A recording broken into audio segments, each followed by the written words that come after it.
जय श्री राधे कृष्णा। आप सभी का स्वागत है हमारे आस्था में विश्वास यूट्यूब चैनल पर। आज हम आपको योगिनी एकादशी की व्रत कथा सुनाएंगे और इस व्रत का महत्व बताएंगे, इस व्रत के नियम बताएंगे और इस व्रत की विधि एवं सामग्री बताएंगे। इस व्रत का महत्व है योगिनी एकादशी का व्रत समस्त पापों को नष्ट करने वाला और इस लोक में भोग और परलोक में मुक्ति देने वाला माना जाता है। यह व्रत 88,000 ब्राह्मणों को भोजन कराने के बराबर फल देता है। यह व्रत भगवान विष्णु और माता लक्ष्मी की कृपा भी दिलाता है।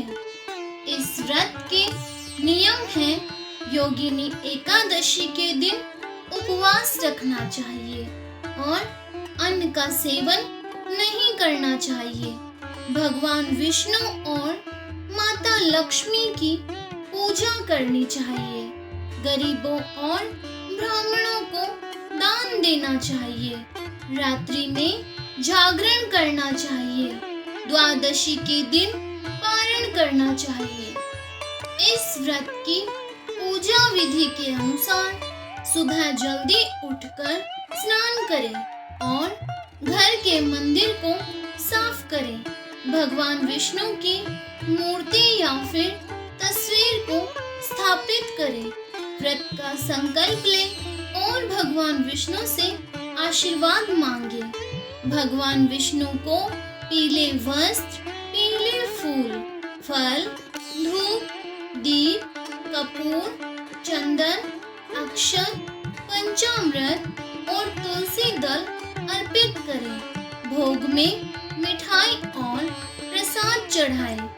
योगिनी एकादशी की व्रत कथा का पाठ करें। भगवान विष्णु की आरती करें। गरीबों और ब्राह्मणों को दान दें। अगले दिन अर्थात द्वादशी तिथि को भगवान विष्णु की पूजा करने के बाद व्रत का पारण करें। इस व्रत की पूजा सामग्री में भगवान विष्णु, माता लक्ष्मी की मूर्ति या फिर तस्वीर लें। पीले वस्त्र, पीले फूल, फल में जैसे कि केला, आम, सेब आदि, धूप, दीप, कपूर, चंदन, अक्षत, पंचामृत, तुलसी दल और प्रसाद में जैसे कि पंजीरी और मिठाई, नारियल, सुपारी, लौंग, पंचमेवा और कुमकुम लें। इस दिन चावल का सेवन ना करें। तामसिक भोजन से परहेज करें। भगवान विष्णु का अधिक से अधिक ध्यान करें। एकादशी के दिन भगवान विष्णु को तुलसी अवश्य अर्पित करें, क्योंकि बिना तुलसी के भगवान विष्णु भोग स्वीकार नहीं करते हैं। तो चलिए अब शुरू करते हैं योगिनी एकादशी की व्रत कथा। धर्मराज युधिष्ठिर कहने लगे कि हे भगवान, मैंने ज्येष्ठ शुक्ल एकादशी के व्रत का महात्म्य सुना। अब कृपया आषाढ़ कृष्ण एकादशी की कथा सुनाइए। इसका नाम क्या है, इसका महात्म्य क्या है, यह भी बताइए। तब श्री कृष्ण कहने लगे कि हे राजन, आषाढ़ कृष्ण एकादशी का नाम ही योगिनी है। इसके व्रत से समस्त पाप नष्ट हो जाते हैं। यह इस लोक में भोग और परलोक में मुक्ति देने वाली है। यह तीनों लोकों में प्रसिद्ध है। मैं तुमसे पुराणों में वर्णन की हुई कथा कहता हूँ, ध्यान पूर्वक सुनो। स्वर्ग धाम की अलकापुरी नामक नगरी में कुबेर नाम का एक राजा रहता था। वह शिव भक्त था और प्रतिदिन भगवान शिव की पूजा किया करता था। हेम नाम का एक माली पूजन के लिए उसके यहाँ से फूल लाया करता था। हेम की विशालाक्षी नाम की सुंदर स्त्री थी। एक दिन वह मानसरोवर से पुष्प तो ले आया, लेकिन कामासक्त होने के कारण वह अपनी स्त्री से हास्य विनोद तथा रमण करने लगा। इधर राजा उसकी दोपहर तक राह देखता रहा।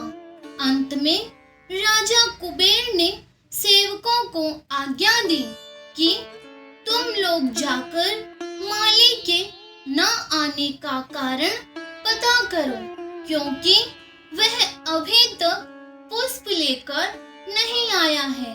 सेवकों ने कहा कि महाराज, वह पापी अति कामी है, अपनी स्त्री के साथ हास्य विनोद और रमण कर रहा होगा। यह सुनकर कुबेर ने क्रोधित होकर उसे बुलाया।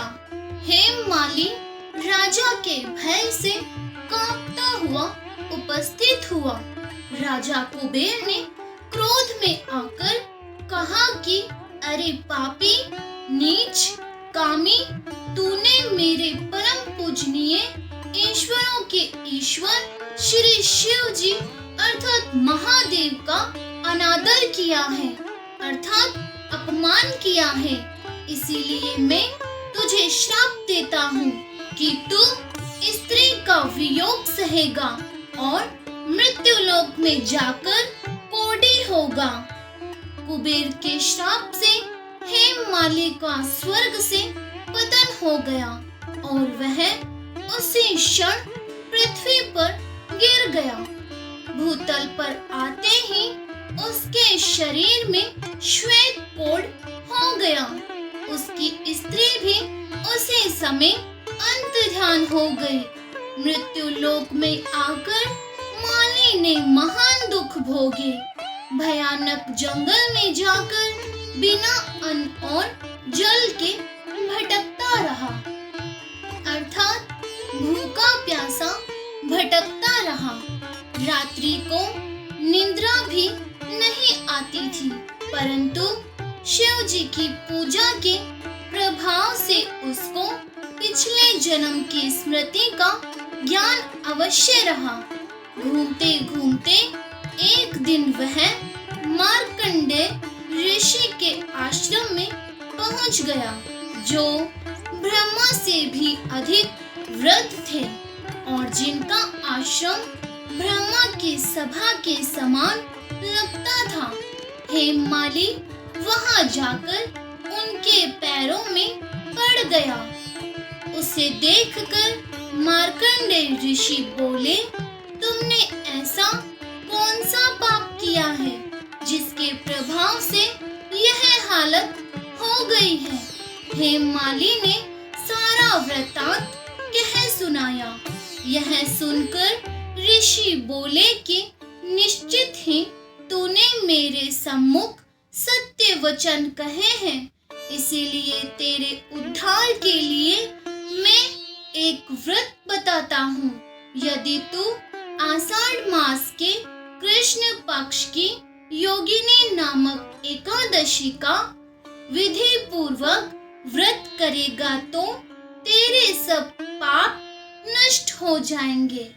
यह सुनकर हेम माली ने अत्यंत प्रसन्न होकर मुनि को साष्टांग प्रणाम किया। मुनि ने उसे स्नेह के साथ उठाया। हेम माली ने मुनि के कथा अनुसार विधि पूर्वक योगिनी एकादशी का व्रत किया। इस व्रत के प्रभाव से अपने पुराने स्वरूप में आकर वह अपनी स्त्री के साथ सुखपूर्वक रहने लगा। भगवान कृष्ण ने कहा, हे राजन, यह योगिनी एकादशी का व्रत 88,000 ब्राह्मणों को भोजन कराने के बराबर फल देता है। इसके व्रत से समस्त पाप दूर हो जाते हैं, अर्थात सारे पाप नष्ट हो जाते हैं और अंत में स्वर्ग प्राप्त होता है। तो बोलिए जय श्री राधे कृष्णा। ओम लक्ष्मी नारायण। आशा है आप सभी को यह कथा सुनकर अच्छा लगा होगा, तो कमेंट में जय श्री राधे कृष्णा, ओम लक्ष्मी नारायण जरूर लिखना और साथ ही चैनल को सब्सक्राइब करके बेल आइकन ऑल पे क्लिक करके वीडियो को लाइक शेयर जरूर कर देना।